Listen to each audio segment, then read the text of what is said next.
হয়তো আপনি অনেকদিন ধরে একটি অনুভূতি বহন করে চলেছেন, যার কোনো স্পষ্ট নাম নেই, কোনো নির্দিষ্ট কারণও নেই। তবু সেটি আছে নীরবে প্রতিদিন আপনার ভেতরের কোথাও। সব কিছু স্বাভাবিক দেখায়, দিন কেটে যায়, মানুষের সঙ্গে কথা হয়, কাজ হয়, হাসিও আসে। তবু যখন একা হয়ে যান, যখন চারপাশের শব্দ ধীরে ধীরে স্তব্ধ হয়ে আসে, তখন সেই অনুভূতিটি আবার ফিরে আসে। একটি অদ্ভুত অস্থিরতা, যেন কিছু একটা ঠিক জায়গায় নেই, যেন আপনার ভিতরে কোনো প্রশ্ন ঘুমিয়ে আছে, কিন্তু তার ভাষা আপনি জানেন না।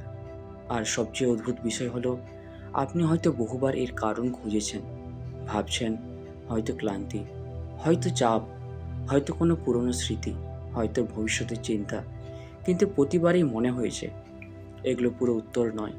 কারণ অস্থিরতাটি যেন আরও গভীরে, আরও পুরনো, আরও নীরবে। যেন এটি কোনো ঘটনার কারণে তৈরি হয়নি, বহু বরং অনেকদিন ধরেই আপনার সঙ্গে ছিল। শুধু আপনি ব্যস্ততার শব্দটাকে শুনতে পাননি। আপনি কি কখনো খেয়াল করেছেন, মানুষের জীবনে কিছু অনুভূতি আছে যেগুলোকে ব্যাখ্যা করা যায় না। সব কিছু ঠিক থাকার পরেও কেন যেন ভেতরে শূন্য লাগে।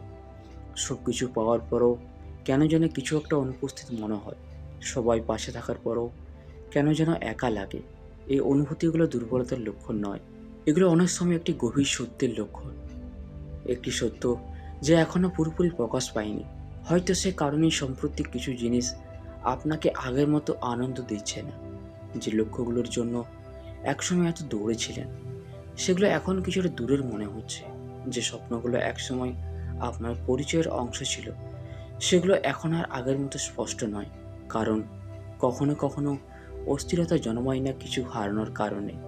অস্থিরতা জন্মায় যখন আপনার ভিতরের একটি অংশ পরিবর্তন হতে শুরু করে, কিন্তু আপনার বাইরের জীবন এখনও আগে যাকে আটকে থাকে।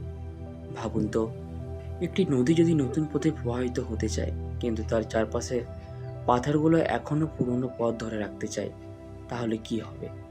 সংঘর্ষ হবে, চাপ তৈরি হবে, অস্থিরতার জন্ম নেবে। হয়তো আপনার ভেতরেও এখন ঠিক তেমন কিছু ঘটছে।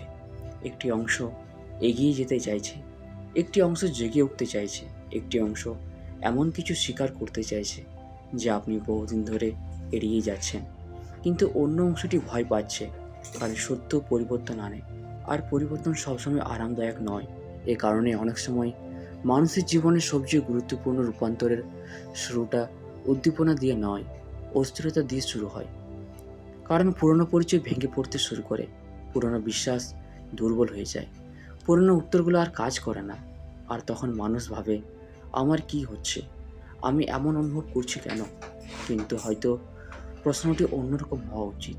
হয়তো প্রশ্নটি হলো, আমার ভেতরে কি জেগে উঠছে? কারণ অস্থিরতা সবসময় সমস্যা নয়, কখনো কখনো এটি একটি আহ্বান, একটি নীরব ডাক, যা আপনাকে এমন একটি সত্যের দিকে নিয়ে যেতে চায় যা আপনি এতদিন দেখেননি। হয়তো সেই কারণে এই অনুভূতিটি বারবার ফিরে আসে। আপনি তাকে উপেক্ষা করেন, সে আবার আসে। আপনি তাকে ব্যস্ততায় নিজে চাপা দেন, সে আবার উঠে আসে। কারণ কিছু অনুভূতির উদ্দেশ্য হারিয়ে যাওয়া নয়, তাদের উদ্দেশ্য আপনাকে কিছু দেখানো, কিছু বুঝতে বাধ্য করা, কিছু পরিবর্তনের জন্য প্রস্তুত করা। আর হয়তো আপনার ভিতরে যে অস্থিরতা অনুভব করছেন, সেটি কোনো কাকতালীয় অনুভূতি নয়, সেটি একটি দরজা, একটি নীরব দরজা, যার ওপারে এমন একটি উপলব্ধি অপেক্ষা করছে যা আপনার নিজের সম্পর্কে ধারণাকে বদলে দিতে পারে। কিন্তু সেই উপলব্ধিটি কি? কেন এই অস্থিরতা এতদিন ধরে আপনার সঙ্গে আছে? আর কেন এখন এটি আগের চেয়ে বেশি শক্তিশালী হয়ে উঠছে? হয়তো তার উত্তর লুকিয়ে আছে আপনার সেই সব নীরব চিন্তার মধ্যে, যেগুলোকে আপনি এখনও পুরোপুরি শুনতে সাহস করেননি।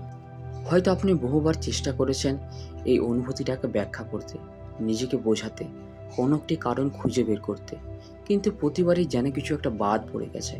কারণ এই অস্থিরতা শুধুমাত্র একটি ঘটনার ফল নয়, এটি কোনো একদিনের সৃষ্টি নয়, বরং এটি ধীরে ধীরে তৈরি হয়েছে, বছরের পর বছর, অসংখ্য নীরব মুহূর্তের ভেতর দিয়ে, অসংখ্য অপ্রকাশিত অনুভূতির ভেতর দিয়ে, অসংখ্য এমন সিদ্ধান্তের ভেতর দিয়ে যেগুলো আপনি নিয়েছিলেন কিন্তু হৃদয় পুরোপুরি মেনে নিতে পারেনি। মানুষের জীবনে এমন অনেক মুহূর্ত আসে যখন সে নিজের প্রকৃত অনুভূতির বিরুদ্ধে যায়, শুধু পরিস্থিতির জন্য, শুধু অন্যদের খুশি রাখার জন্য, শুধু ভয় থেকে, শুধু পরিচিত জীবনকে ধরে রাখার জন্য। প্রথমে বিষয়গুলো খুব ছোট মনে হয়, একটি আপোষ, একটি চুপ থাকা, একটি অসম্পূর্ণ সত্য, একটি অস্বীকার। কিন্তু সময়ের সঙ্গে সঙ্গে এই ছোট ছোট বিষয়গুলো জমতে থাকে, আর একদিন তারা একটি অদৃশ্য ভারে পরিণত হয়, যার নাম আমরা দিতে পারি না কিন্তু অনুভব করি। হয়তো সেই কারণে আপনার ভেতরে মাঝে মাঝে এমন অনুভূতি হয় যেন আপনি কোথাও পৌঁছাতে পারেননি, যেন কিছু পেয়েও কিছু হারিয়েছেন, যেন জীবন এগিয়ে যাচ্ছে কিন্তু আপনার একটি অংশ কোথাও আটকে আছে, একটি পুরানো মোড়ে, একটি পুরানো সিদ্ধান্তে, একটি পুরানো অনুভূতিতে। আর সেই অংশটি এখন আপনার মনোযোগ চাইছে। কারণ সত্যকে দীর্ঘদিন উপেক্ষা করা যায় কিন্তু চিরকাল নয়। আপনি কি কখনো খেয়াল করেছেন, কিছু চিন্তা রাতের নীরবতা হঠাৎ জেগে ওঠে, দিনের বেলা তারা থাকে না, ব্যস্ততার মধ্যে তারা হারিয়ে যায়, কিন্তু যখন চারপাশ শান্ত হয় তখন তারা আবার ফিরে আসে। কারণ নীরবতা এমন কিছু প্রকাশ করে যা শব্দ লুকিয়ে রাখে। আর অনেক সময় আপনার ভেতরের অস্থিরতাও ঠিক সেখানেই কথা বলতে শুরু করে। সে বলে না তুমি ভুল, সে বলে না সব কিছু ছেড়ে দাও, সে শুধু একটি অনুভূতি তৈরি করে, একটি অদ্ভুত টান, একটি অদ্ভুত অস্বস্তি, যেন ভেতরের কোথাও কেউ ফিসফিস করে বলছে এখনো কিছু বাকি আছে, এখনো সব কিছু সম্পূর্ণ হয়নি, এখনো একটি সত্য দেখা বাকি।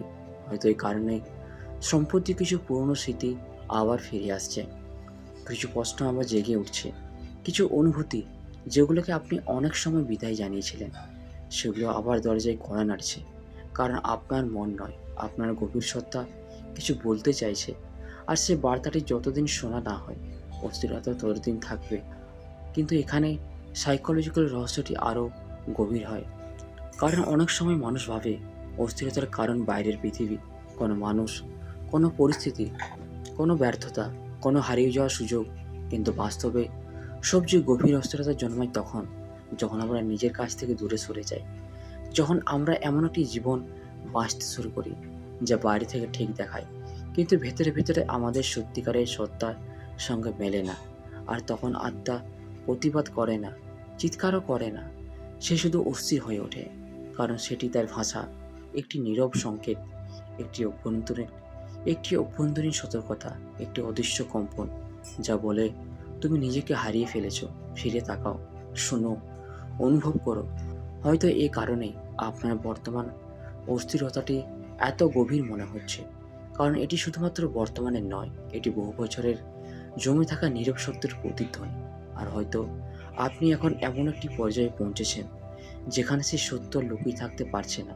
কিন্তু সেই সত্যটি আসলে কি, কোন জিনিসটি এতদিন ধরে আপনার ভিতরে নীরব চাপ তৈরি করে এসেছে, আর কেন মনে হচ্ছে আপনার জীবনের একটি গুরুত্বপূর্ণ অভ্যন্তরীণ পরিবর্তন ইতিমধ্যেই শুরু হয়ে গেছে। তো বন্ধুরা, ভিডিওটি আমরা এখানে শেষ করছি। ভিডিওটি যদি আপনাদের ভালো লেগে থাকে তাহলে চ্যানেলটিকে অবশ্যই সাবস্ক্রাইব করবেন। ধন্যবাদ।